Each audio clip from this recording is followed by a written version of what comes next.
For the past several weeks, thinking about and preparing for this sermon, the author of Psalm 42 has been my constant companion. And to be honest, he's not a terribly cheerful fellow to hang out with. Alternately weepy, my tears have been my food day and night, and chronically depressed, my soul is cast down and disquieted within me. It's not always easy to know what to make of him or how I should respond. Cheer up, friend, it's bound to get better. Doesn't sit well because right now he feels like everyone's against him. Their taunts and their platitudes are killing him, he says with a melodramatic flair, as with a deadly wound.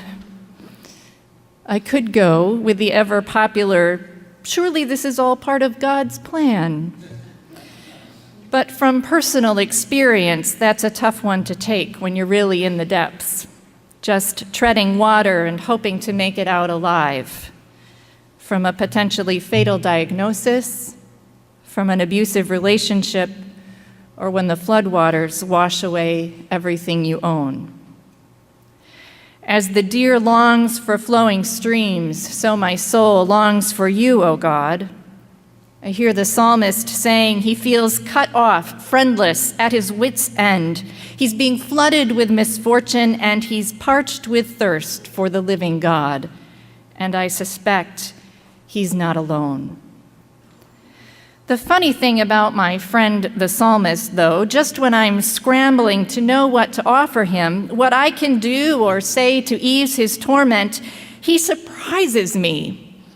These things I remember as I pour out my soul. And he recounts higher moments in life and faith, good times in the temple and festive moments in worship.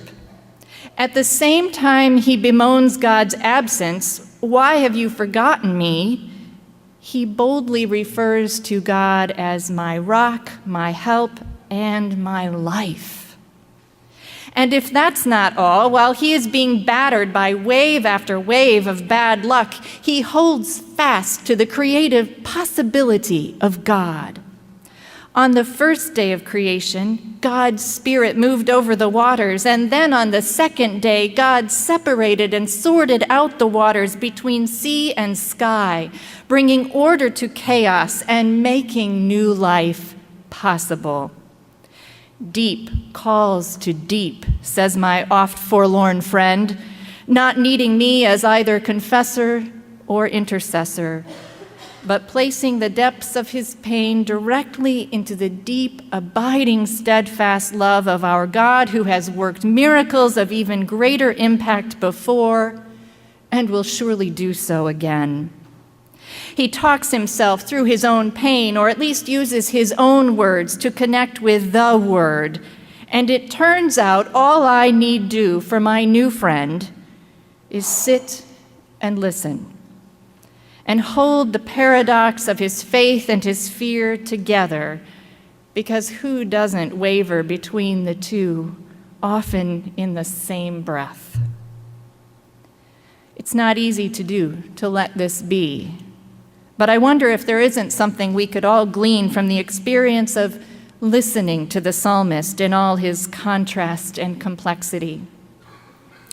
I have a friend who's a hospice chaplain, and she doesn't always have the time that she'd like with the people who come onto her caseload to help them grapple with issues of life and death and fear and hope. She impresses me with her ability to have patience with those moments, however fleeting they may be. I asked her once how she did it, how she could just let things unfold that way when time is clearly of the essence.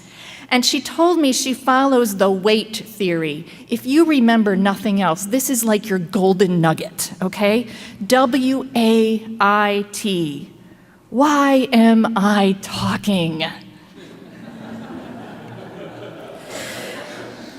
So whenever she has the urge to jump in and offer some solution, some fix, some trite answer to a patient's soul-searching question, she tells herself to wait.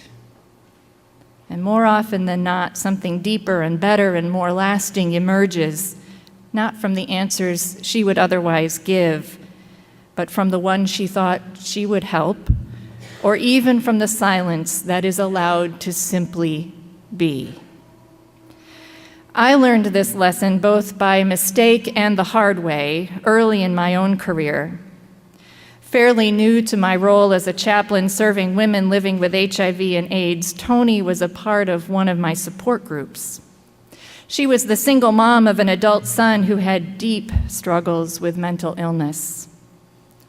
One night, her son took his own life, and I was called in to be with her as the various emergency responders did what they needed to do, and we just sat there in silence, Tony and I. She was in shock, and I was desperate for the right words that simply would not come. Another friend, an older colleague in ministry, arrived on the scene, and he took charge instantly, making demands of this person and that, and swooping over to Tony to offer a lengthy prayer, followed by a list of things she would need to do the following morning, and an offer that he could come and speak for her in whatever way she needed him to, etc., etc. And Tony just held my hand, and every once in a while caught my helpless gaze. It was a long and troubling night that I'll never forget. Days later, in the aftermath, certain that I had failed her, it was that blustery colleague who called me. "I made a mistake," he said. "I didn't know what else to do, so I just kept talking. And you held the quiet space that was needed." Now, despite that phone call and humbling admission, I have forgotten more often than I have remembered over the years that sometimes the water is so deep and the waves so high and crashing all around a person so violently that the best thing we can do is just to claim whatever calm, quiet space is possible and hold it, so that God has space and time to sort through the chaos and be about God's work. I have become, more often than I'd like to admit, the elder colleague anxious to fix what isn't mine to repair. We're talking about deep waters here at First Congregational, and it couldn't be a more timely conversation. As waters recede in hurricane-ravaged areas of our country and others around the world, as rain and snow cool the fires in Montana, but more relief is sought elsewhere, as questions about justice resurface again in St. Louis, as sirens warn the people of Japan while North Korea celebrates, that's just the stuff we hear in the news. There's deep water all around, even in our own communities, in our own homes and families, where grief and heartache are real, where we lose patience with each other too quickly, blithely gloss over the truth, and tiptoe around the secrets we keep. The experience of being in deep, maybe in too deep, isn't unfamiliar, is it? And like the psalmist, we're full of paradoxes, drowning in a flood of concerns and parched with a thirst for the living God. And like the psalmist, I wonder if there might be others on the outside looking in on us, asking us the same question they asked him. Where is your God? Where is our God? And I wonder if deep waters invite us not only to think about how we listen to each other, really listen, but also if we were to become this community of people willing to sit with each other and be patient with each other and hold that space of quiet for each other in the midst of life's storms, could that take the form of a kind of evangelism, a way of pointing others toward God, by pointing to the places only God can do God's work? The question, where is your God, comes up a couple of times in Psalm 42, but it isn't answered in so many words. The psalmist doesn't say, my God is here, or my God is there. The psalmist doesn't get defensive. The psalmist gets real. Where is my God? My hope is in God, my help, my rock, and my life. Even when life is hard, even when disaster strikes, even when God feels very far away indeed, God is as close as the psalmist's memory of all the other things God has done. These things I remember, he says. My soul is cast down within me, therefore I remember you. When God seems absent, the psalmist summons God near. Deep calls to deep, because between the two there is an understanding like none other. Where is your God? How would you answer that question? The psalmist doesn't offer an academic answer, but a spiritual one. And it's an answer we'll only get if we stop and listen to each other. Stop and listen to the psalmist's pain and struggle, but also to his testimony, to his doubt and his fear, but also to his faith. And if we let the psalmist be, and each other, exactly who we are, he's a deep person of faith who still has questions, a person with deep pain who still has hope, a person who within himself holds deep and contrasting ideas and thoughts and beliefs, who thirsts for a God he already knows because he, the psalmist, knows he hasn't seen the half of what God can do. If someone asked you in these times we live in, where is your God? Could you say without reservation that God is your hope, your help, your rock, your life? And could you be vulnerable enough to admit you're still thirsting for God too? Do you need to have the answer all the time? Or could the answer emerge in the space and time it takes to listen for the questions? I heard a radio interview with a young woman in Texas after Harvey made landfall. She and her husband weren't affected directly by the flooding. By that I mean their property was untouched, but they were moved by the water in other ways. They had a big-wheeled, raised-up Jeep and an inflatable kayak, and they decided to head out and see if they could be of some help.